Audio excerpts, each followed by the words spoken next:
welcome to Paperback Flicks. All right. Welcome back, everybody.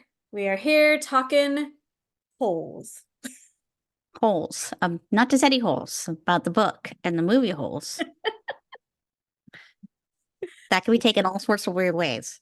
So, so are you ready for, I swear, I could become a drinking game for every time that I get something wrong or say the wrong actor or something on this.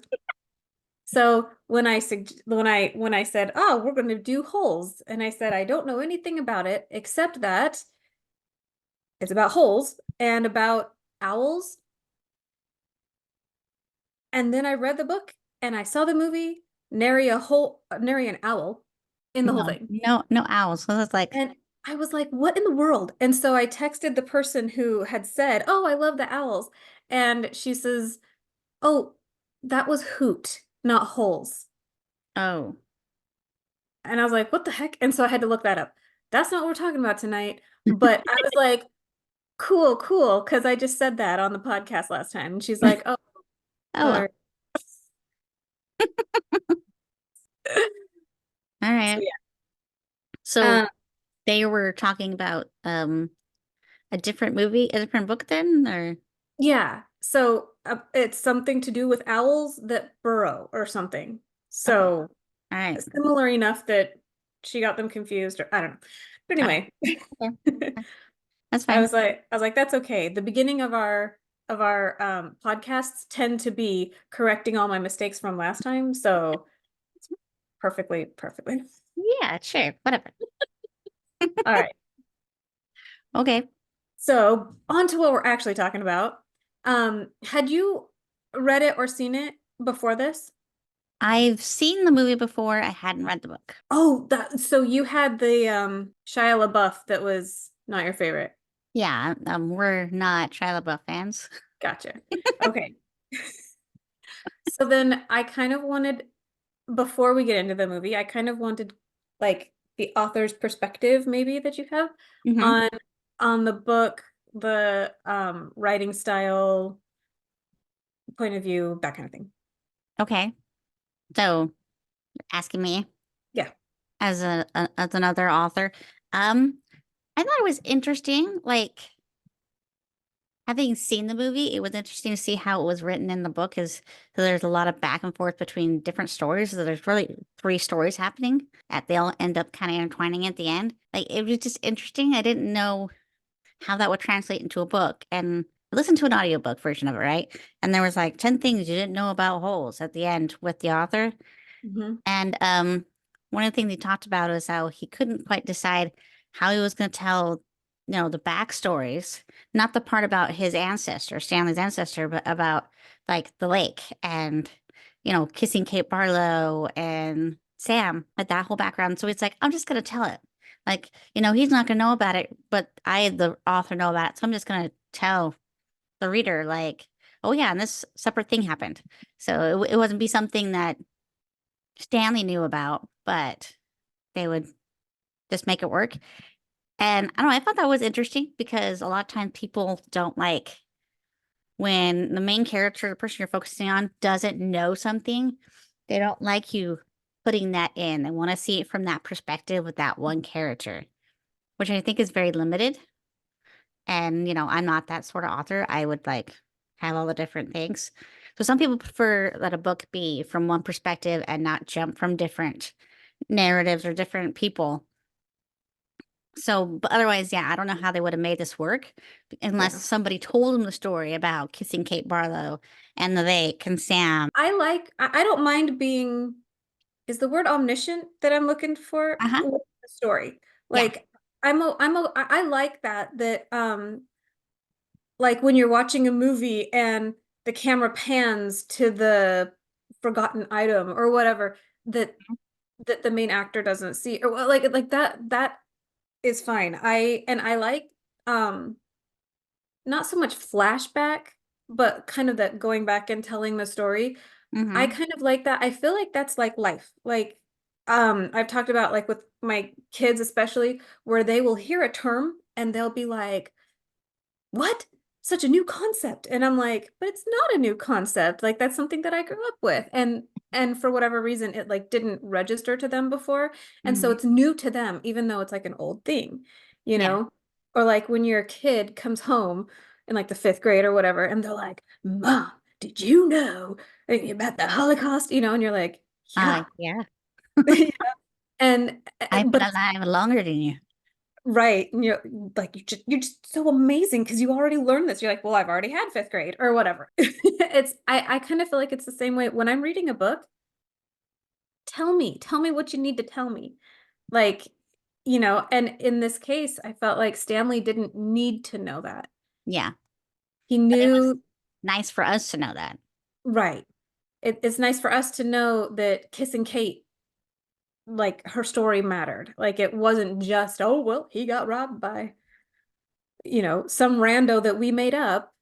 Yeah. End We of made the story. story behind it. So it had a deeper meaning than just, Yeah, and then all the happen chance that it was his ancestor that got robbed there, right there at that right. place.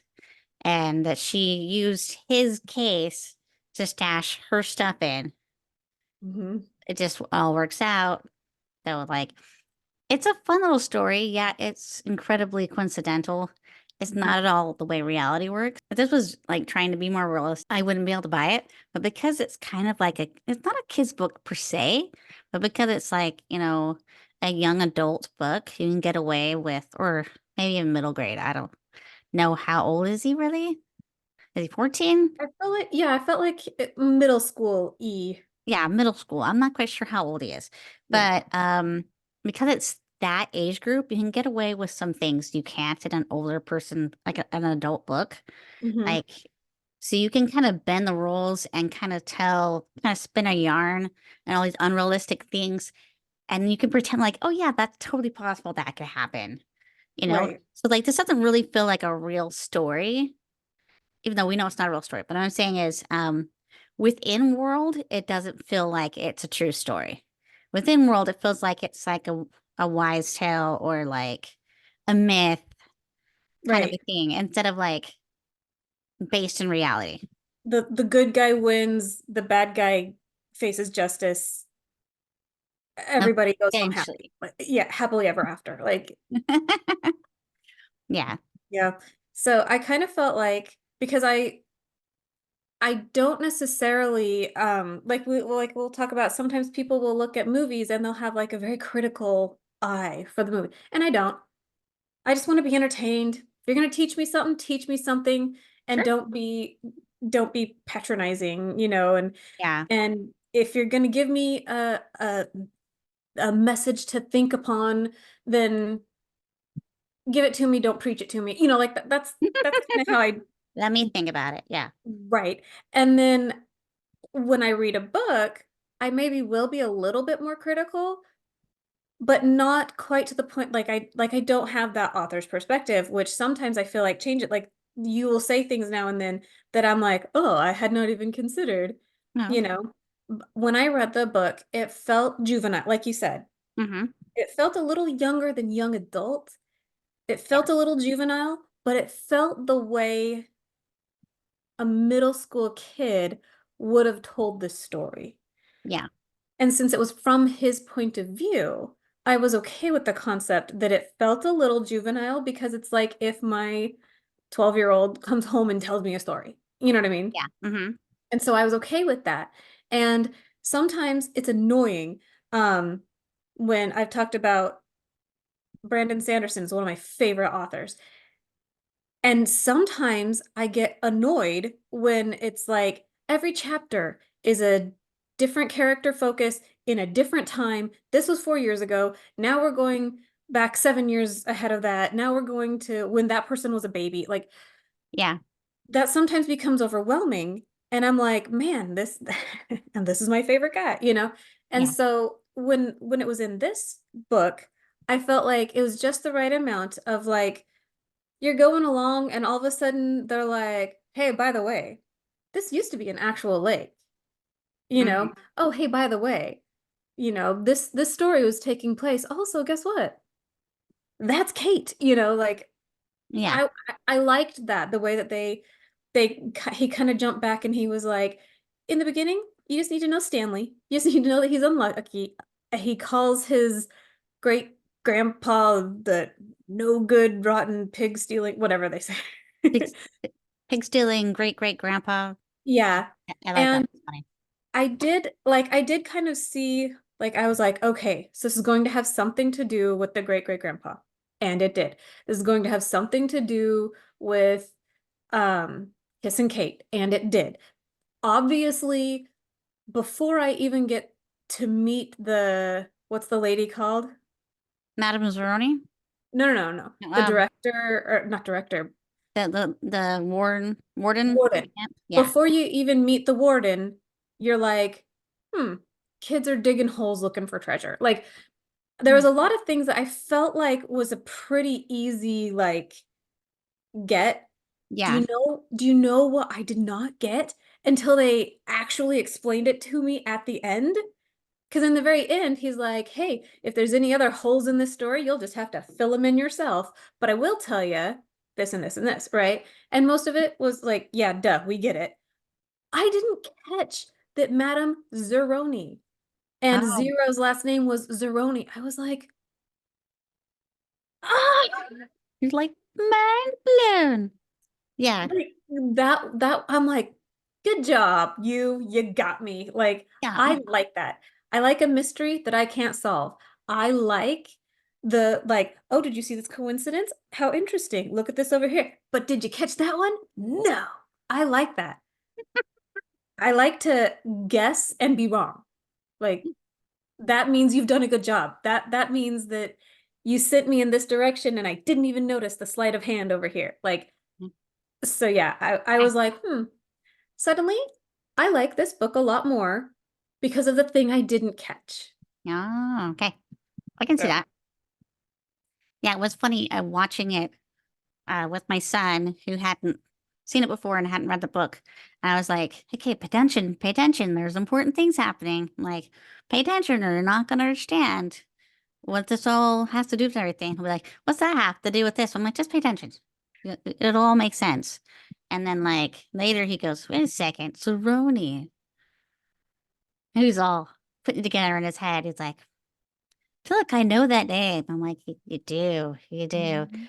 And then like he figured it out. He's like, oh yeah, okay, okay, yeah, that's cool. And he's like, I like this movie. This is fun. Yeah, But he's, 11. So, and it's a cute movie. I think it's, are we done talking book or are we still talking book? I think we can move to movie. So I do like how the movie set things up a little better. So with the book, it starts with Stanley on his way to the Mhm. camp. On the bus, we know that he's been arrested and he's been sentenced to 18 months at this juvenile camp. Mhm. And we know nothing about him prior to that moment until the story goes back and we learn a little more about him. But like, I liked how in the movie we got a little more of something with him, a little more sense. So we got to meet his family. We Right. got to see just a little bit more of what was going on. And so that was, I felt like more interesting. Mhm. One of the things, the biggest changes that I noticed, and maybe because it's a thing with me, but Stanley in the book is a fat kid, a big Yes. fat kid. Not to be rude or mean or anything, but he's overweight. He's a large child. He's a large guy, but he's, kind of a passive guy. He's not um aggressive. And, Right. you know, he has a boy that's smaller than him because he's not an aggressive person. And so he gets And, picked on by and smaller people kids just don't, because yeah, people don't believe him because he's this big kid that they're like, what can a little guy do to you? you're like, Yeah. he's harassing me. You're like, just because I'm big doesn't mean that I'm just gonna go around smashing people, you know? I would say that contributes to his name later on when they call him caveman. It's Yeah. not just because he's like dense, but it's because he's like a big Mm-hmm. caveman. Like, Yeah. Like it never really doesn't make sense in the movie why they called him caveman. Before I read the book, I was like, I don't understand why they randomly decided to call him caveman. It's like whatever. Whereas like everyone else's names for the most part seem to make sense, like mhm. why they had those nicknames at the camp. But then I read the book, I'm like, oh, it makes sense because he's big, he's larger, and so like, yeah, he's kind of like a Neanderthal, he's like caveman. And I'm like, okay, that makes sense. But you know how I feel about this is I talked about this before on here. I'm as an author, I have to tell you, writers write their characters for a reason, the way they are. They decide how they're going to look, how they're going to act, their gender, their religious background, their nationality, all that has something to do with the overall idea. It's not just something they willy-nilly just pick unless they're, a really crappy writer. Like they put a lot of thought into it. So there's a reason. So having him be overweight, I feel like that was interesting because it also means he's extra out of shape than just a regular kid. And then he has to start digging these holes. And Hmm. it's like he's gonna get out of breath faster, he's gonna get hot faster because he's carrying all this extra weight. He this is gonna be really hard for him. And I appreciated that because I was like, oh yeah, this is much more difficult for somebody who's overweight and out of shape than a regular kid who's, normal size. They're not gonna deal with it. It's not gonna be as difficult, and I appreciate that when they give them some physical limitations. But then having it switched to Shia LaBeouf, who's, not a big guy, not chubby. He's not even like broad or really tall or anything. Yeah. He was kind of average, normal size. I say, and he wasn't a super wimpy kid either. Like, Yeah. you don't look at him and go, wah, wah. Like, Yeah. Like he's not like buff or anything, but he's still like, normal. he's middle ground. And Yeah. so, other than, totally looking like a Stanley Yelnats, Yelnats, I think. Yelnats, I can't say the name. Um, Other than fitting that whole background, um, he didn't really fit the part based off of the book. But I got over it, but still it feels like that would have been more interesting to see somebody who actually fit the part. Yeah. But then they would have actually like had him get into shape over time, which, you could have done and it would have been interesting, but that would cost more money. Film productions, you'd have to stop and actually have them like really digging holes and actually losing the weight. And anyways, I know it's not a big deal, but it's definitely a thing with me where like I prefer when people respect the source material. But Hmm. yeah, I can see why they would change it because one, they want to get a name, and because of his, I want to say Disney Channel or the Nickelodeon that he was on was Shia LaBeouf was on Even Stevens. It was like Oh. that was a TV show I was first acquainted with him from. And what's funny is I used to see him in that show and go, oh, that guy's horrible. He's never gonna have a career.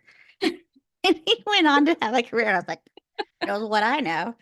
But yeah, I did not like him. Um, but although I just watched something recently called The Peanut Butter Falcon. That is really good, and he's actually quite good in it. So pleasantly surprised he can act when he tries. Great. Good to You know, know. I was wrong. There is some hope there. Anyways, I'm so mean. Just so you know, world, I don't like a lot of actors, so I have opinions and I'm going to share them, although not exactly nice to people. I'm probably never going to meet them in real life. And if I do, I'll be like, yeah, no offense. It's just an opinion. Eh, Yeah. you probably hate me too. That's fine. You might be a lovely person. Yes, not everybody works for everyone. Like some people, like my favorite actor is someone else's like least favorite actor. They Yeah. can't stand him. So Yeah. that's how it works. And it's normal. So in that same vein, I loved that Zero was excellent at math. First of all, because they called him like he was just so dumb and blah blah blah.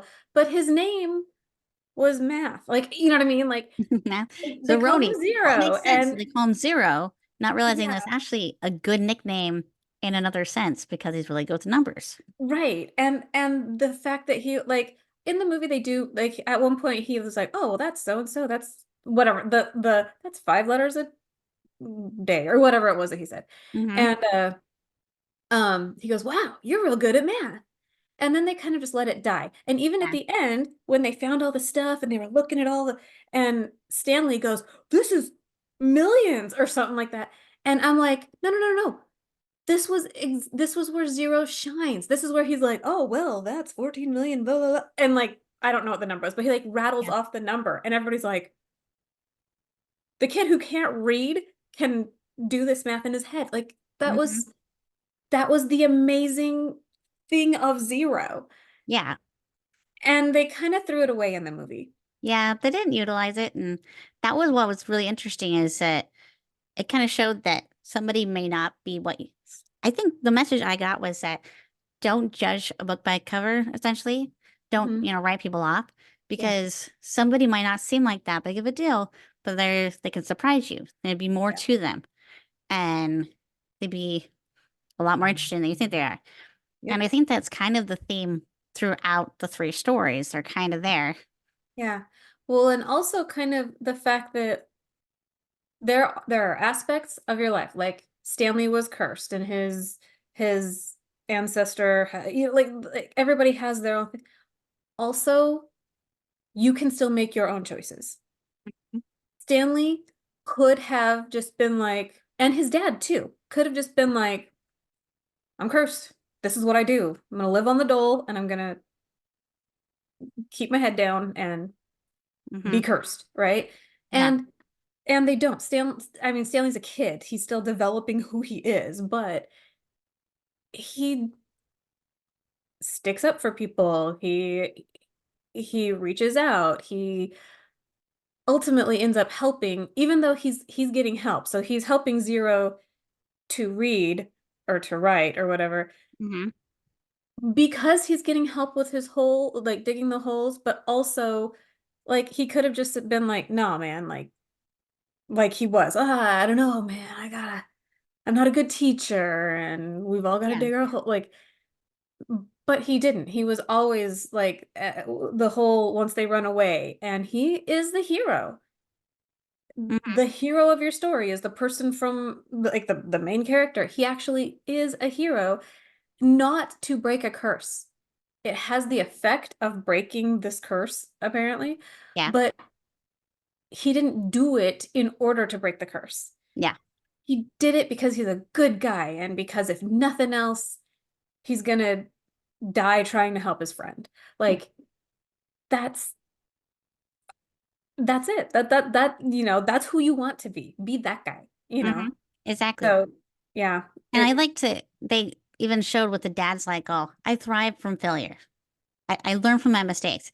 And I like that shows that there's a positive attitude there. Even if they do believe that they're cursed, they're like, well, we're not going to let that keep us down. And I like right. seeing that within, like, with the grandpa and the father, that they were still positive. Even if Yeah. like, things didn't quite work out for them and they weren't lucky, they weren't going to let that keep them down.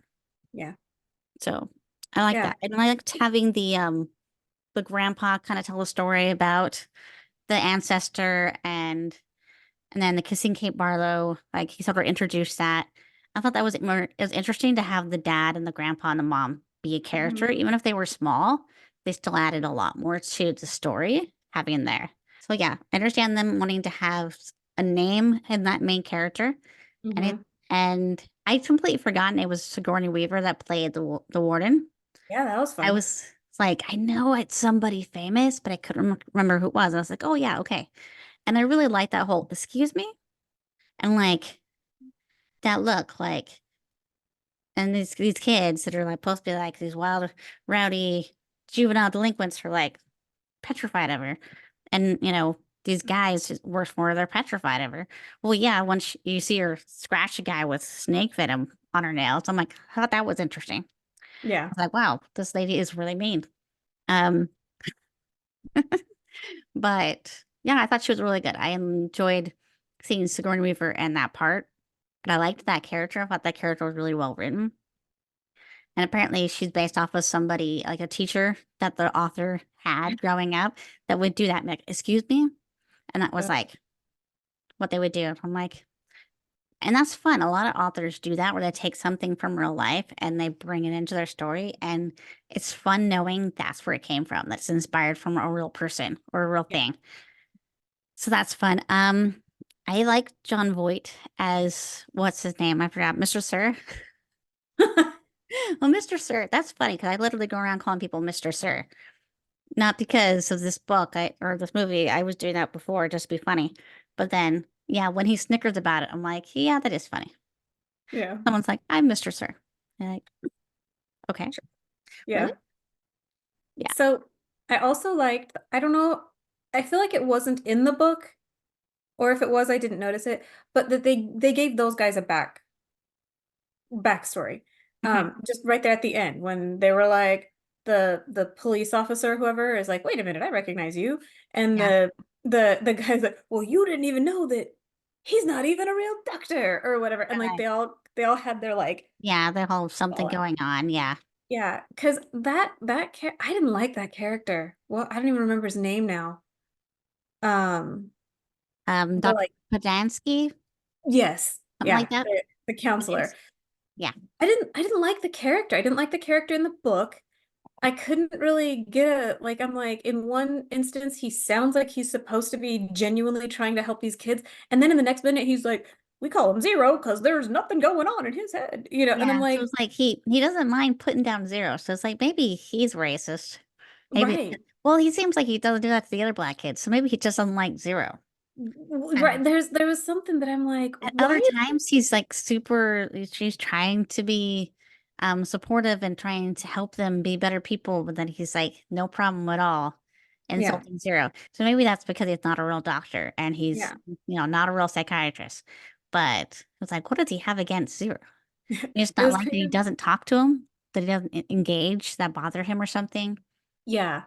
It kind of at the end as well, in the in the book and the movie, how it felt like nobody could put a pin on who this character is supposed to be. Is he on the warden's side? Is he actually in it for the kids? Does he have that change of heart moment where he's like, hey, I'm with the warden. Ooh, gross. I'm pointing a gun at kids Mm, for this lady. Like, yeah. does he have that change of heart? No, it seems like he kind of is just right now I need someone to point a gun. Now I need someone to tell on her. Now I need, and it felt like he didn't really belong anywhere. And then at the end, for it to be in the movie, for it to be like, he's not even a real doctor. He's a charlatan. He's here Mhm. because of some inside deal with her or whatever. Yeah. Like, then you go, oh, that's why you couldn't put a pin on where he's supposed to be because he's like, oh, right, I'm your counselor. I care about you. Also, I don't care about you. Like, Yeah, like it's all an act. So yeah. that's why it's so confusing. Yeah, I think that makes a lot more sense with the movie. I think they did address that. And like, I don't know, I liked the character in itself. I feel like the actor that plays him in the movie was a really good pick. I feel like Hmm. he gave it a little more like made it a little more grounded to Hmm. see that actor play him because he's played interesting characters before. Um, but yeah, like now that you mention it, he was kind of a weird character. Like he was all over the map. You couldn't quite tell if he was their friend or not. And sometimes he was, and sometimes he wasn't. I was like, do they have any friends here, or it's just like the worst place ever? I don't know. Anyways, it could be worse. I think prison probably be worse, but same time, I don't know that I would want to dig a massive hole every day. Yeah. I mean, like you get the feeling from both book and movie. The adults did not care about these kids. They kind of threw them all away. Yeah, Everybody kind of threw them away, except for maybe some of their parents, like Stanley and ultimately Zero, even though like his mom had it rough and she had her own yeah. I trials that would, she was going through. I would like to know where the heck she was and why Right. she couldn't find him. Like I would have loved for the movie to explain that. I like that they added the whole scene where they meet her at the bus stop and Zero gets reunited with his mom. That was Yeah. nice because that's what like that was something that was missing from the book. And they mentioned that she was looking for him too, but she didn't have the resources to find him. Yeah, well, exactly. If like, but he knew his name, so he had a name, but Yeah. maybe they weren't putting him in the system as that, or maybe he wasn't staying in one place long enough that he didn't want to Yeah. get caught or something. So maybe, I don't know. I would have liked to known what had happened to her because that would have been Oh, really interesting to find out. when they Oh, had the scene when they had the scene where she's coming off the bus or whatever. Hmm. Um, my my oldest is 18 now, and she's sometimes just kind of a punk. And one of my younger kids goes, "So where was the mom this whole time?" And Bethany just goes, "Drugs." Drugs. That's where she was. Drugs. There's nothing that says that, but I don't know. Apparently, It's lose track of your yeah, kid and you go missing for years and years. Maybe. that would yeah. She fell into a drug hole, and she's coming out now. Yeah, it was just it was kind of obnoxious, but that is what happens when you leave holes and you tell the audience to fill it in themselves. Then they're like, drugs. There you go. Yeah, so I just thought that was We funny. don't know. It would have been interesting to have gotten some kind of like story, some background, to heard Mhm. something from her perspective. I get it's not that important to the overall story because the story is about Stanley and Zero, but it would have been interesting, Yeah, especially if it had any kind of like strange luck thing that sort of led it all together to where it needs to be. Because Zero had to be in the right place, and Stanley had to be in the right place for this all to happen. yep, So, you know, not the best thing that the bomb disappeared, but a blessing in disguise, perhaps. right. When they ended up being millionaires at the end. So I Yep. thought that was pretty cool. Um, but yeah, I think overall it's a good movie. I do like the little things they did. Yeah, it's slightly corny and like it's pushing things a little bit. Like they're trying to like remember Sam. His ghost just randomly appears places and like. But at the same time, I do appreciate that for the kind of story it is and the kind of movie it is. That's the kind of stuff you do. Hmm. Like you don't need to be subtle. You can be corny, and people appreciate it because of the kind of movie it is. Like if Yeah. this was like an Oscar movie, you'd be a lot more subtle than that. You wouldn't be so obvious. But Yeah. It kind of felt um like when you watch a play and they like break the fourth wall mhm.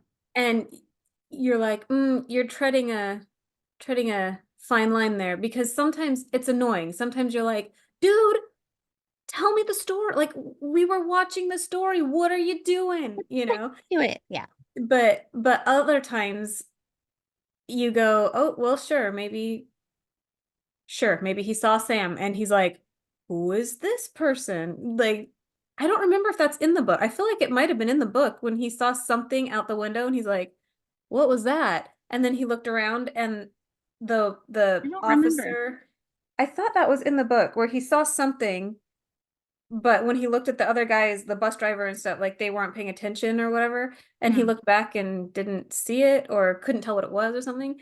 Yeah, it's possible. I don't remember specifically what that was, but there was a little bit of that like, huh. And then it didn't seem to matter to where I'm like, Hmm. okay, that was random. And then when we saw the movie, I was like, oh, maybe he did see that. Like Yeah, maybe he did. Yeah.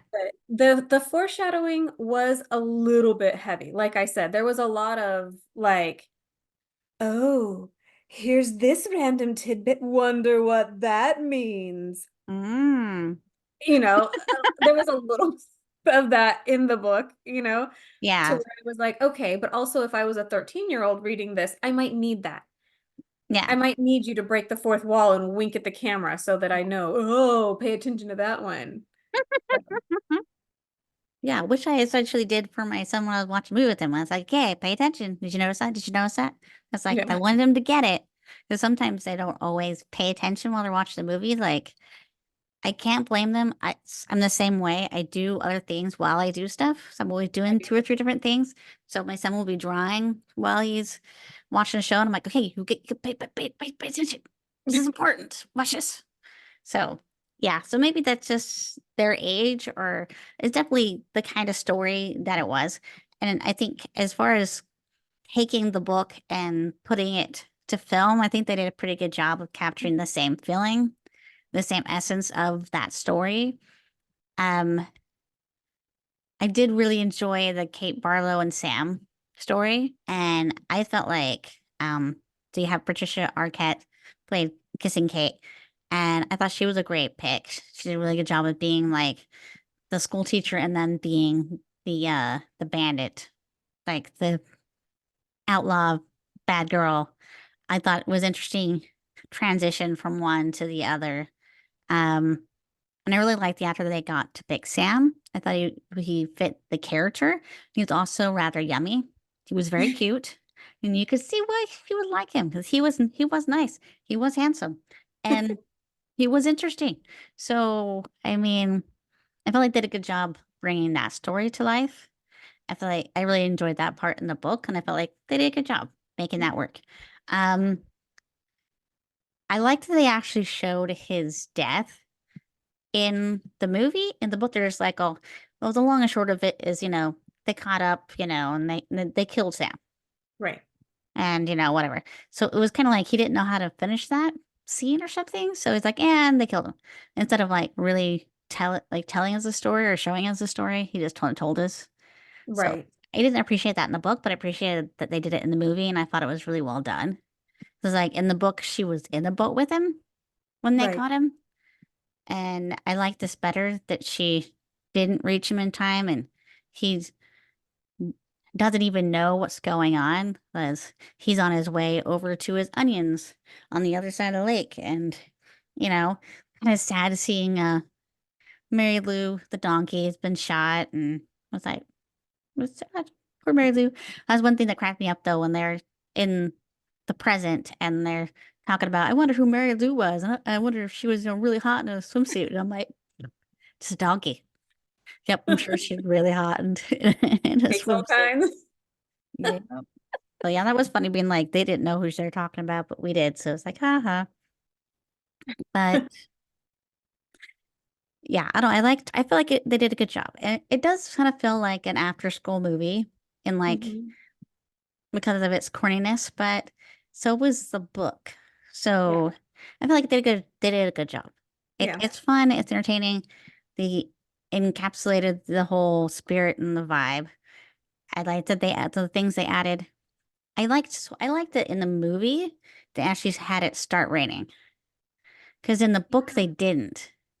Like we got the sense that it was essentially broken, but I liked although it's more obvious, I liked having it suddenly start raining. Hmm. Like after the curse is broken and after the bad guys are being arrested and Stanley and Zero getting to leave, then it rains. And I Yeah. feel like that was a really powerful moment in the movie. And it was powerful for all of the inmates there to be like, Hmm. it's finally raining. Like it hasn't rained all this time and it's been this horrible place for them. And just I like that whole scene of seeing all of them dancing in the rain and like so excited that Hmm. something finally changed. It was Yep. like it's been the same thing over and over and over again. Now it's finally gonna get better. I feel like if this is the story we're telling, let's just go for it. So we're telling the obvious foreshadowing, everything means something to something else. Yeah. Like we're telling the story of oh, we're telling the story of all the good things become happily ever afters. Like that's the Yeah. story we're telling. Mm-hmm. So of course it rains on Green Lake. Like yeah, I agree. That was necessary. It was necessary that the bad guys were pegged for being bad and that Hmm. all the good things happened to the good people Yeah. or the victims or whatever. Like, Mm-hmm. yeah, I was really glad to see that. Yeah. Um, it kind of it kind of gave closure almost to Mm-hmm. the Sam and Kate story. Yeah. So it's like it's not just the Stanley and Zeroni, like the Yelnats and the Zeroni story curse being, broken. It's also Sam and Kate's story. Right. Is sort of being like everything's been redeemed, you know, everybody's at peace now, Yeah. kind of a thing. Yeah. Yeah. Because the warden only exists and kissing Kate only exists. And the ability for Stanley to break this curse only exists because of the secondary curse set up by the wardens grandpa, So that yeah, grandpa. yeah, that set Kate's story into motion in Mm-hmm. the first place. Yeah. Like that, but for that, Stanley would have just been an unfortunate kid thrown into juvie or whatever for something he didn't do. Like, Yeah. Like it might have worked out, but not as well and like yeah, not so nicely.